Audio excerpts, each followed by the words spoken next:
ઉપરવાસમાં ભારે વરસાદને લઈ બનાસ નદીમાં નવા નીર આવ્યા. ઉપરવાસમાં ભારે વરસાદને લઈ બનાસ નદીમાં આવ્યા નવા નીર આવતા અમીરગઢ બનાસ નદી પરનો ચેકડેમ છલકાયો. નદીમાં નવા નીર આવતા ખેડૂતોમાં ખુશી. નદીમાં નીર આવતા પાણીના તળ ઊંચા આવશે, જેથી ખેડૂતોને થશે લાભ. બનાસ નદી બે કાંઠે થાય તો દાંતીવાડા ડેમમાં પાણીની આવક થાય એવી આશા. રાજસ્થાનમાં પડેલા ભારે વરસાદને કારણે પાણીની આવક. બ્યુરો રિપોર્ટ બરઠક કડી સૌરાષ્ટ્ર.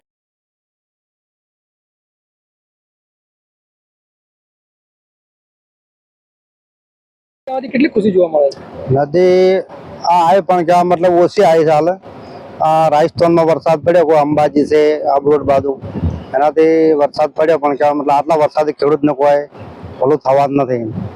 કે વરસાદ ઓછો હતી, આપણે ભગવાનને પ્રાર્થના કરીએ કે હતી વધારે વરસાદ આવ્યો હોત, બે ખોળજ નદી આવી હોત તો દાંતીવાડા ડેમ સુધી ખેડૂતોને ફાયદો થઈ જાય. બનાસ નદીમાં નીર આવતા ખેડૂતોમાં કેટલી ખુશી? ઉપરવાસમાં ભારે વરસાદને પગલે બનાસ નદીમાં નવા નીર આવ્યા છે, તેના કારણે ખેડૂતોમાં ખુશીનું મોજું ફરી વળ્યું છે. બનાસકાંઠામાં હજી ઓછો વરસાદ છે, પણ છતાં પણ ખેડૂતોને આશા છે કે હજી વધારે વરસાદ થશે તો ખેડૂતોની ખુશી બમણી થશે અને પાક સારો એવો થશે. ઉપરવાસમાં ભારે વરસાદને પગલે દાંતીવાડામાં પણ પાણીની આવક શરૂ થઈ ગઈ છે અને આશા છે કે આગળ પણ દાંતીવાડા ડેમમાં